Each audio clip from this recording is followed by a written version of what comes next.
Hello, magandang hapon sa inyong lahat. Yun nga, naudlo tayo dun sa database na dapat tayo. Ayun, i-continue natin yung naudlot na dapat gagawa na tayo ng database. So ngayon, ayun nga, makagawa na tayo kasi kanina hindi ako makagawa dahil nagluloko yung sa part na to ng database. So parang nagloko yung internet ko kaya hindi ako makapasok dito or makagawa. So ito nga, dahil nga itong system natin is naisa nating i-run to live. Ngayon, database na lang yung ating kulang para ma-live. So, punta lang kayo dito sa database, sa baba ng files, ayan, database. Click nyo lang to. Lagi ko kasing siniselect itong una, ayan, sa management. So, sa pag-click nyo yan, ito yung magiging itsura nya. So, ayan na. Ganito tayo ng database. Sample sys na lang. Sample sys.db. So, ayan. Tapos, ilagay na lang natin roots. Tapos, mayroon kasi siyang auto-generate na password dito. So, select na lang natin.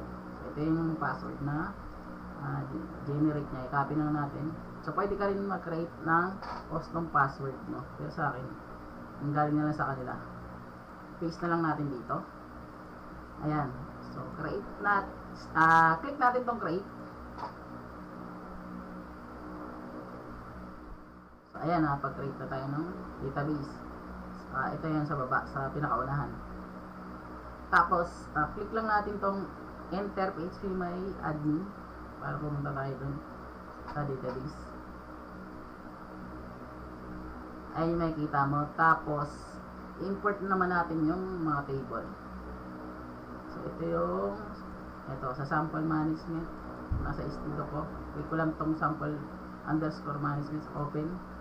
Tapos, yun nga, import. Tapos, click mo lang tong sa right side sa pinakababa, go. So, dalawa lang naman kasing table, kaya napakabilis niyang mag-import. Then, nakapag-import na tayo, hindi pa gagana yung ating website, syempre.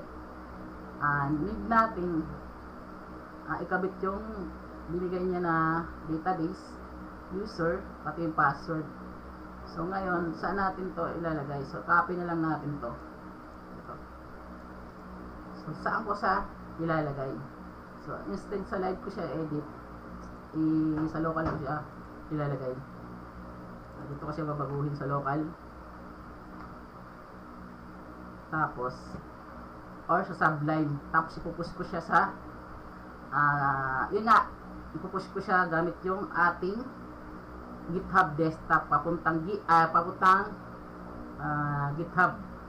Then, yun, i-deploy na lang natin doon sa ating Hostinger para makita natin na itong binago natin code nito is mapupunta na doon. Then magra-run na sana yung website na tingnan natin.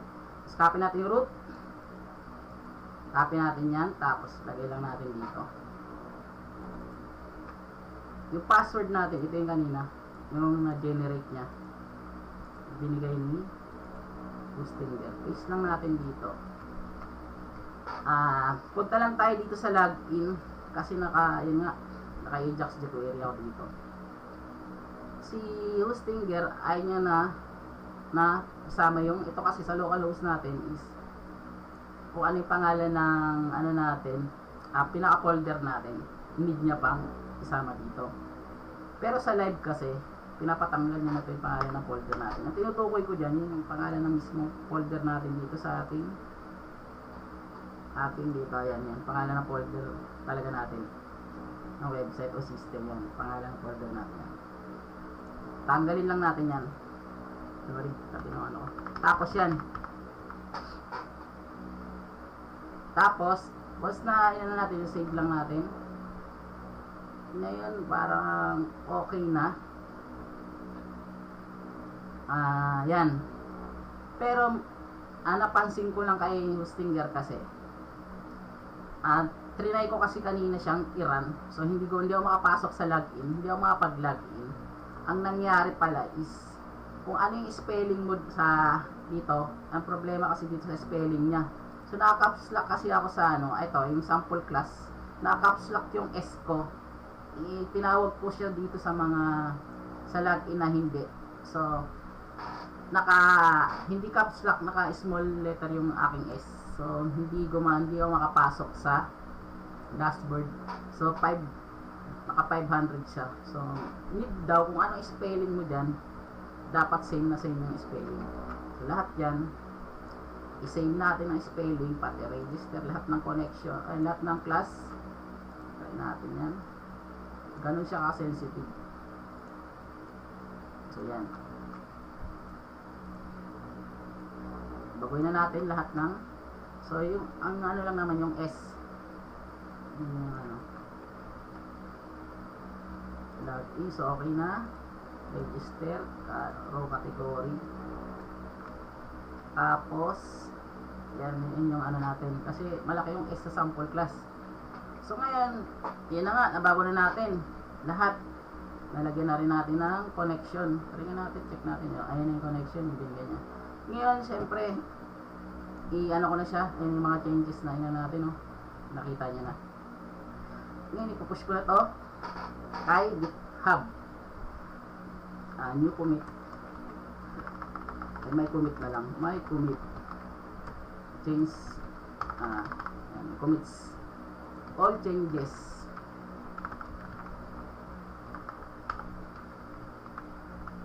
All changes plus in connection. Yan lang yung aking comment. All changes. All changes. So, ayan, description po. Ilalagay nyo lang dyan kung ano yung mga binago nyo sa code. So, i-comment nyo lang dyan para kunwari mayroon kayo teamwork, malalaman lang kung anong may guide, makikita kasi nyo itong comment mo dito kung ano yung mga pinagbabago mo. So, ngayon, i-commit na natin. Commit to master. Yan. So, ngayon, push na natin to para ma-update yung code natin doon sa ating GitHub push.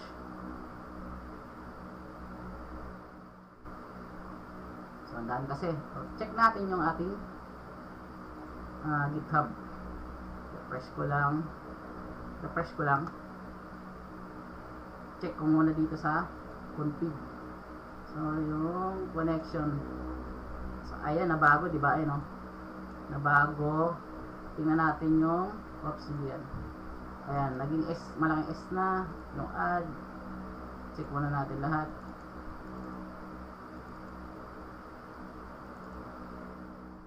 Ayan, malaki na S sa unahan.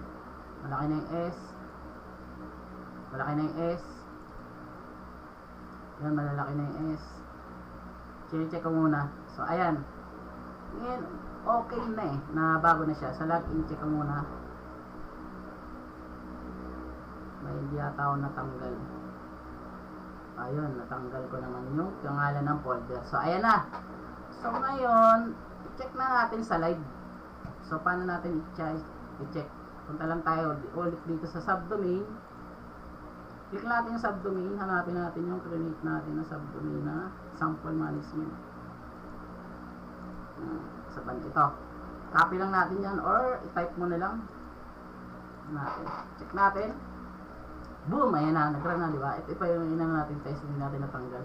So, papakita ko sa inyo kung paano natin tatanggal yan. So, dito natin siya tatanggalin pero ipupush natin gamit yung GitHub desktop papuntang GitHub. Tapos, yun nga, i-need natin i-deploy. Ay, wait lang pala, sorry. Hindi pa pala natin. Wait natin So, may nakalimutan tayo. Hindi pa to update yung code dito. Kasi hindi pa natin clinic yung deploy dito. Kung papansinin natin, check muna natin yung code. Nasaan ka na? Check ko muna yung ating file. Check muna natin yung file.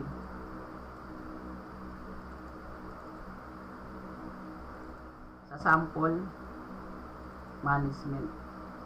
Check natin yung config. So, ito yung kaninang connection. Hindi pa nabago. Tingnan natin yung add. Ayun, no? Malit pa yung S. So, sa login. So, ayun, malilit pa yung S. So, ayan, hindi pa natin na-push or na-deploy sa ating hostingware. Ngayon, ayun na natin. Punta lang tayo dito sa advanced. para makuha natin yung update ng mga code dito sa GitHub.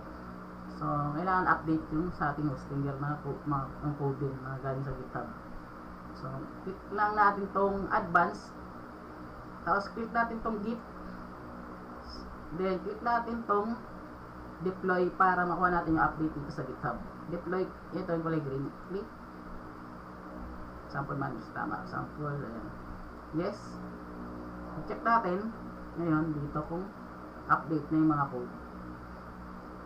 Punta tayo sa config. So, ayan, update na. Nawala na yung kaninang mga comment. Check natin yung add. Ayan, malaki na yung S. Diba? Eh, malaki na yung S. Okay na. Ayan. So, ayun. Eh, ganun lang siya. Tapos, ayan, sample. Okay na. Ngayon, test na natin. Check natin yung register. To, gagawa ako ng bagong user. Okay.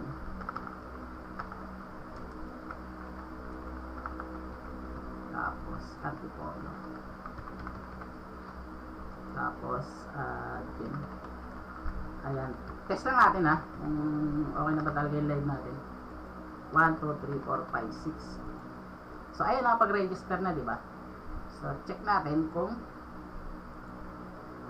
try natin pumasok sa admin. So, admin, ano natin, ito, user. So, may dalawa kasi rule, user tsaka admin. So, gamitin natin yung ilagay natin sa admin. Ayan. Ang password niya 1, 2, 3, 4, 5, 6. 1, 2, 3, 4, 5, 6. So, boom! Ayan, hindi pa tayo makapunta sa home. So, check natin. At least, ayun nga, di ba? Umana na siya. Yung, gumana na yung ating login. So, check lang natin bakit di gumana. Hindi siya pumasok sa dashboard.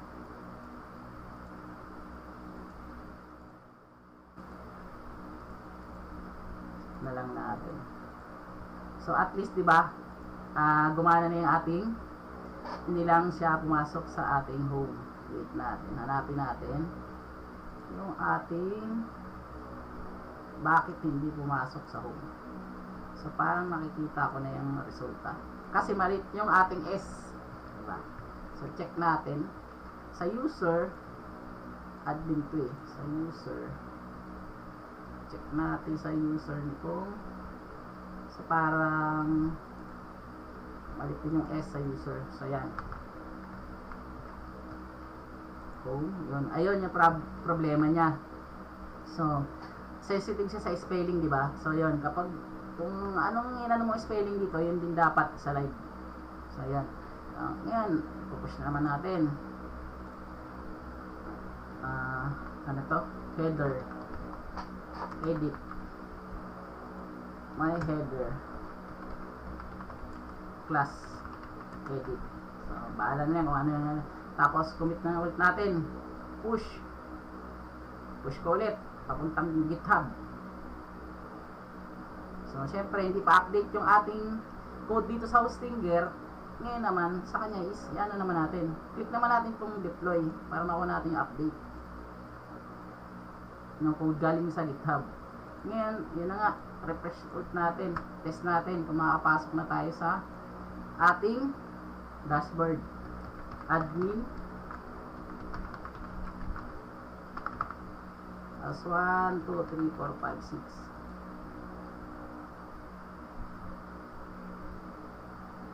Boom! Di ba? So, yun. Sana may natutunan kayo sa aking tutorial na to. Kung paano mag-deploy ng website. So, para kapag mayroon kang in-edit dito na code, tapos, i-push mo lang gamit yung GitHub desktop papuntang GitHub mo. Then, itong GitHub mo, i-connect mo sa yung hosting. Hindi lang naman Hostinger, may mga iba din siguro, GoDaddy. So, ito lang kasi yung master ko eh. So, lahat naman niya meron silang dito. So, yung sinample lang natin is yung Hostinger. Kung paano natin i-connect yung ating GitHub sa Hostinger. Then, yun nga, deploy. So, ganito lang ginagawa sa mga kumpanya yun.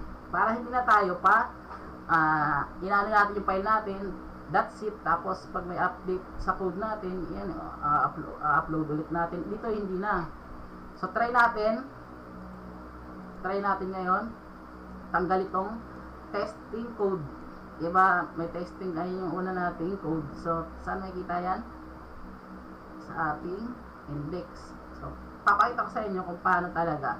Hindi na parang di mo mararamdaman na nagagalaw yung live. So tanggalin mo lang ito, tapos i-push ulit natin, remove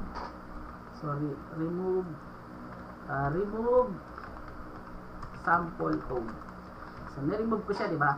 So commit ko ulit papuntang aking GitHub, tapos push.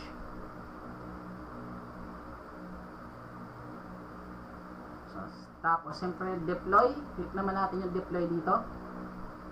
Kasi kaya mawala na natin to, mapawala na natin to. Deploy. Yes. Tapos, ano to? Refresh mo lang. Boom, di ba? So, yun lang. Sana marami kayo natutunan kung paano mag-hosting ng website at paano gamitin si GitHub Desktop. Tapos i-connect mo, ano mo siya, pang-deploy mo siya or pang-commit mo siya papuntang yung GitHub. Now, itong GitHub natin is connect natin sa ating hosting. So ayun nga, ang sinampol natin is Hostinger kasi diyan ako bumili ng 1 year hosting at domain. So hanggang dito na lang. Maraming salamat. Thank you.